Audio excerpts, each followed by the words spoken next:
ओबीसींच्या विविध मागण्यांसाठी आज गुरुवार दिनांक 20 जून 2024 रोजी शहापूर तालुक्यात संत तुकाराम चौक येथे ओबीसींच्या हक्कांसाठी निदर्शन आंदोलन. प्राध्यापक लक्ष्मण हाकेसर व नवनाथजी वाघमारे, ॲडव्होकेट मंगेशजी ससाने यांच्या उपोषणाला शहापूर तालुक्यामधून जाहीर पाठिंबा. विखुरलेल्या 18 पगड ओबीसी जातीचा हक्क हिरावून घेण्याचे षडयंत्र रचले जात असताना त्यांचे आरक्षण टिकवण्यासाठी प्रतिकूल परिस्थितीत संविधानिक मार्गाने हे निदर्शन करण्यात आले. यावेळेस शहापूर तालुक्यातून मोठ्या संख्येने ओबीसी समाज उपस्थित झाला होता. हे आंदोलन व निदर्शन कोणत्याही प्रकारे गालबोट न लागता संविधानिक पद्धतीने केले, परंतु ओबीसी समाजाला न्याय न मिळाल्यास आम्ही मुंबई महामार्ग अडवू असा इशारा शहापूर तालुक्याची रणरागिणी डॉक्टर अपर्णा खाडे यांनी दिला. जो ओबीसी की बात करेगा वही देश पे राज करेगा. जो ओबीसी की बात करेगा वही देश पे राज करेगा. वोट ओबीसी जागा हो, संघर्षाचा धागा हो. वोट ओबीसी जागा हो, संघर्षाचा धागा हो. हाके साहब तुम आगे बढ़ो, हम तुम्हारे साथ हैं. हाके साहब तुम आगे बढ़ो, हम तुम्हारे साथ हैं. आमचे तिघजण ससाणे साहेब, वाघमारे साहेब आणि हाके साहेब वाडी गोद्री आणि पुण्याला उपोषणाला बसले आहेत. आणि आमच्या मागण्या आजपर्यंत सरकारला नेहमीच माहिती आहेत की ओबीसींची जातनिहाय जनगणना झाली पाहिजे, आमच्या आरक्षणाला कुठल्याही प्रकारचा धक्का नाही लागला पाहिजे. आणि आमच्या मागण्यांचं परिपत्रक वेळोवेळी आम्ही सरकारला दिलेलं आहे. गेल्या वर्षी 17 सप्टेंबरला आम्ही शहापूरमध्ये आंदोलन केलं होतं. त्यावेळी माझ्यासह अनेकांनी मुंडन केलं होतं आणि सरकारला जाग येण्यासाठी, परंतु त्याचा काही सरकारने इफेक्ट घेतला नाही. त्यानंतर आमचा ओबीसी योद्धा भरत निश्चिते उपोषणाला बसला, प्राणांतिक उपोषणाला. त्यावेळेसही सरकारचं कोणी आलं नाही. आम्हाला असं वाटतं की सरकार आमच्याबरोबर दुजाभाव करतंय. मनोज जरांगेंना एक वागणूक आणि ओबीसीच्या नेत्यांना एक वागणूक, कारण की अजूनही आज 9वा दिवस हाके साहेबांचं वगैरे उपोषणाला बसण्याचा, पण अजूनही सरकारातलं कोणीही तिथपर्यंत पोहोचलेलं नाहीये. या सगळ्याचा आम्ही निषेध करतो आणि या सगळ्याचं निदर्शनार्थ आज आम्ही ते जमलोय. पुढची पायरी आमची असे असेल की आम्ही रस्त्यावर उतरून हायवे आणू. आज या ठिकाणी मोर्चा म्हणण्यापेक्षा आम्ही या ठिकाणी निदर्शनं करीत आहोत. मराठा समाजाला हे सरसकट सगळे सोयऱ्यांना कुणबी प्रमाणपत्र देण्यात येत आहे. या विरोधात या ठिकाणी लक्ष्मण हाकेसर, त्यानंतर मंगेश ससाणे साहेब, नवनाथजी वाघमारे साहेब जे त्या ठिकाणी प्राणांतिक उपोषण करत आहेत, त्यांच्या समर्थनार्थ या ठिकाणी आम्ही हे निदर्शन करीत आहोत. ओबीसीची जातनिहाय जनगणना झाली पाहिजे, ओबीसींच्या आरक्षणाला धक्का न लावता अशा पद्धतीने ओबीसींना शासनाने न्याय दिला पाहिजे, या उद्देशानं या ठिकाणी आम्ही आज या ठिकाणी निदर्शनं करीत आहोत. राष्ट्रीय ओबीसी महासंघाच्या वतीनं, शहापूर तालुक्याच्या वतीनं या ठिकाणी आज आम्ही या ठिकाणी निदर्शनं करीत आहोत.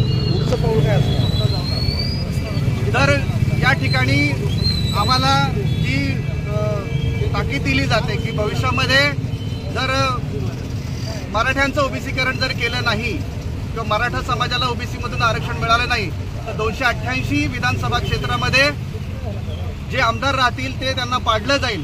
परंतु आमचंही तसंच म्हणणं आहे की जर 288 या विधानसभा क्षेत्रामध्ये मराठा समाजाचे आमदार उभे राहतील ते ओबीसी नक्कीच पाडतील. अशा पद्धतीची सुद्धा पुढची रणनीती आमची असेल. OBC एकजुटीचा, OBC एकजुटीचा. 10 ते 15% मराठा समाजाला जर का हे सरकार जर त्यांना जर एक सहकार्य करत असेल, त्यांना जर पुढे नेत असेल तर आम्ही ओबीसी आता आम्ही शांत बसणार नाही. येणाऱ्या काळामध्ये निश्चितच मोठ्या प्रमाणात आंदोलन छेडले आहे, ते संपूर्ण महाराष्ट्रामध्ये. आणि ह्या सरकार ज्याप्रमाणे मराठा बोललं की आम्ही सरकार पाडू, तर आम्ही ओबीसी मागे पडणार नाही. भविष्यामध्ये आम्ही एकच नारा करू की येणारे सरकार हे ओबीसी सरकार असलं पाहिजे, हा आमचा उद्देश असणार आहे. समाजाच्या हक्कासाठी प्राध्यापक लक्ष्मण हाके साहेब, नवनाथजी वाघमारे व ॲडव्होकेट ससाणे यांनी आंदोलन चालू केलेले आहे. आपल्याला कल्पना आहे की ज्यावेळेला जरांगे पाटलांनी आंदोलन सुरू केलं त्यावेळेला मंत्रिमंडळाच्या डझनभर सदस्यांनी त्यांना भेट दिली. त्यांनी ज्या मागण्या केल्या त्या मागण्या पण पुरवल्या. आणि यावेळेला हाके साहेब 8 दिवसापासून हे उपोषण करत आहेत, परंतु सरकारचा एक प्रतिनिधी त्यांच्याकडे फिरकलेली नाही। याचा अर्थ असा आहे की सरकारमार्फत ओबीसी समाजाला सापडणं वागणूक दिली जाते ही गोष्ट काही बरोबर नाही। खरं म्हणजे सरकारची जबाबदारी आहे की ओबीसीचे जे हक्क आहेत ते ओबीसीचे हक्क त्यांना दिले पाहिजे। जातीय जनगणना त्यांनी या ठिकाणी योद्धा आपला पाहिजे जय ओबीसी।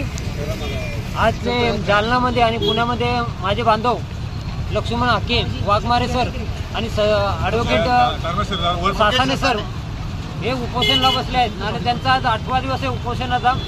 सरकार कोणत्याही प्रकारचा दखल घेत नाही। याचे कारणही असेल तर जे माझे बांधव वारंवार सांगतात आमची जातनिहाय जनगणना करा आणि केंद्राकडून आम्ही माहितीच्या अधिकारातून आम्हाला एक लक्षात आलेलं आहे की ह्या ओबीसींना राजकीय आरक्षण नाही आहे। त्याच्यामुळं आज जी परिस्थिती आमची उद्भवते की आम्हाला जातनिहाय जनगणनेवरून आमच्या राजकीय प्रतिनिधित्व पहिले दिलं पाहिजे। शैक्षणिक प्रतिनिधित्व मी पहिलेही सांगतोय सर्व समाजाला शिक्षणाचा अधिकार सर्वांना आहे, परंतु त्या शिक्षणाच्या मार्फत आमच्या गरीब सांगलं जातोय पण इथे गरीब हटाव मोहीम नाही आहे। तर आमचं प्रतिनिधित्व पाहिजे। मग ओबीसींना प्रतिनिधित्व किती आहे? मग केंद्रामध्ये बघायचं राज्यामध्ये आम्ही किती आहेत? आज बिहारच्या धर्तीवर जनगणना होते, तामिळनाडूमध्ये होते, मग महाराष्ट्रात का होत नाहीये? हा मुद्दा जरांगे भाऊंनी मुद्दा घेतला पाहिजे का बाबा जातनिहाय जनगणना करून द्या। जातनिहाय जनगणनेमध्ये मग त्यांचं प्रतिनिधित्व किती आहे हेही लक्षात येईल। मराठा समाजाचे आज आमदार किती आहेत, खासदार किती आहेत आणि ओबीसींचे किती आहेत?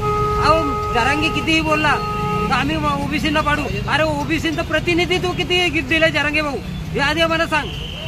नुसतं आमच्या ओबीसींना पाडू, आम्ही ओबीसींना पाडू ही मुद्दा घेतले पाहिजेत आम्ही। आज ओबीसींना दशा आणि दिशा ही दाखवण्याचं काम मराठा समाजाने किती केलेलं आहे। मी जाहीर महाराष्ट्र सरकार आणि केंद्र सरकारला सांगतोय आमची जातनिहाय जनगणना करा आणि आमचं लोकप्रतिनिधित्व पहिल्यांदा द्या।